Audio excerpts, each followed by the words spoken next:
हाँ जी, बालकों सुप्रभात, नमस्कार, राम राम, प्रणाम, कैसे हाल चाल? चलिए बालकों करते हैं काउंटिंग रेशियो का एक बहुत ही बेहतरीन सवाल जिसमें हमको क्या पूछा गया है, calculate gross profit ratio from the following data. मैं आपको बता दूं ये चैप्टर एक्चुअल में काफी अच्छा चैप्टर और ये क्वेश्चन और भी अच्छा क्वेश्चन है। तो इसमें काफी कुछ इनडायरेक्ट बातें दे रखी हैं जिससे अपने को डायरेक्ट बातें निकालनी है।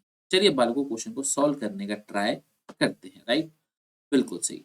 तो क्वेश्चन में हमको कुछ बातें दे रखी हैं। क्या दे रखा है? एवरेज इन्वेंट्री 3,20,000 दे रखा है। इन्वेंट्री टर्नओवर रेशियो दे रखा है अपने को 8 times. Trade average trade receivable अपने को दे रखे हैं 4 लाख और ट्रेड रिसीवेबल टर्नओवर रेशियो दे रखा है अपने को 6 टाइम्स। मतलब दो अलग-अलग रेशियो दे रखे हैं। कैश सेल कितनी है? 25% ऑफ नेट सेल दे रखी है। ठीक है। तो बालक जो समझ में आए वो लिखते जाओ। सबसे पहले बताइए इन्वेंट्री टर्नओवर रेशियो, इसका फॉर्मूला हमारे पास क्या होता है? तो आप क्या बोलोगे? Cost of revenue from operations divided by average inventory, right? बिल्कुल सही। इन्वेंट्री टर्नओवर रेशियो अपने को 8 टाइम से रखा है। Cost of revenue from operations ये तो अपने को कैलकुलेट करनी है। डिवाइडेड बाय हम क्या करेंगे? एवरेज इन्वेंट्री कितना? 3,80,000। तो बताइए मेरे को cost of revenue from operations कितनी आ जाएगी? आप क्या बोलोगे? 3,20,000 multiply by 8 it will be 25,60,000। 25,60,000। Very very good. ये हो गई हमारे पास total cost of goods sale. अब जरा हम बात करते हैं किसके बारे में? अब हम बात करेंगे ट्रेड रिसीवेबल टर्नओवर रेशियो के बारे में। वो हमको फॉर्मूला क्या होता है? फॉर्मूला हमारे पास होता है credit sales upon average trade receivable. हाँ जी, credit sale upon average trade receivable.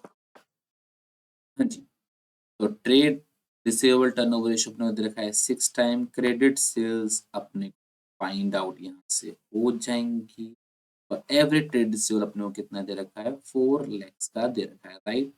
तो मेरे को बताएंगे क्रेडिट सेल्स हमारे पास कितने की? क्रेडिट सेल हमारे पास हो जाएंगी 4 लाख इंटू 6 24 lakhs की, राइट? बहुत बढ़िया। तो ये हमारे पास दूसरा वर्किंग। अब तीसरा वर्किंग नोट होता है टोटल सेल्स कैसे निकालें? तो मेरे को बताइए टोटल सेल्स निकालने का फॉर्मूला हमारे पास क्या होता है? क्या बोलेंगे सर? कैश सेल्स प्लस के क्रेडिट सेल्स, राइट? बिल्कुल सही। कैश सेल्स प्लस के क्रेडिट सेल। टोटल सेल अपने को दे रखी है? नहीं दे रखी। तो total sale will be x.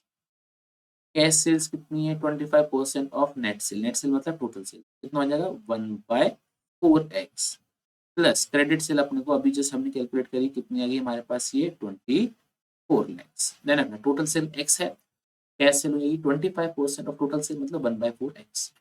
अब 1/4x उधर चले जाएगा लेफ्ट हैंड साइड पे, तो कितना हो जाएगा? x minus 1/4x equals to 24 lakhs, right?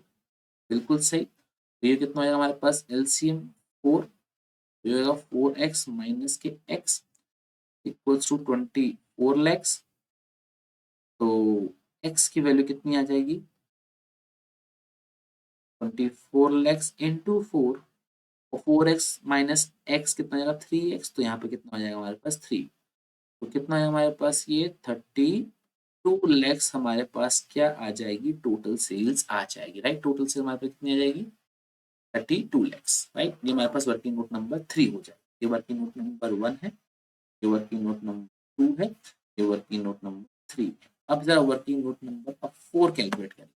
Working note number 4 हमारे पास क्या आता है? Gross profit. ग्रॉस प्रॉफिट निकालने का फॉर्मूला हमारे पास क्या होता है? सेल्स या फिर रेवेन्यू फ्रॉम ऑपरेशंस माइनस के cost of revenue from operation. तो सेल्स हमारे पास कितने की है? 32 lakhs की। Cost of revenue from operation कितना दे रखा है?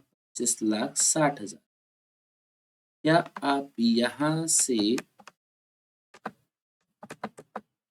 निकाल सकते हैं? बिल्कुल निकाल सकते हैं। कितना है हमारे पास? 6,40,000 का हमारे पास क्या आ गया? ग्रॉस प्रॉफिट आ गया। बिल्कुल। तो ये 4 वर्किंग नोट हमारे पास बन जाएंगे। अब बस अपने को बताइए ग्रॉस प्रॉफिट रेशियो निकालने का क्या होता है? तो आप क्या बोलेंगे? Gross profit upon sales into 100 ये हमारा मेन सॉल्यूशन है वाला एक लाइन का। उसके लिए हमने लेकिन 4 वर्किंग नोट बना दिए, ठीक है। ग्रॉस प्रॉफिट हमारे पास कितना है 6,40,000। सेल हमारे पास कितने की दे रखी है 32 लैक्स की, अभी हमने कैलकुलेट किया इंटू 100, कितना आ जाएगा हमारे पास ये 20% आंसर आ जाएगा। आई होप बालक अपने को ये सवाल अच्छे से क्लियर हो गया होगा। बहुत बहुत धन्यवाद।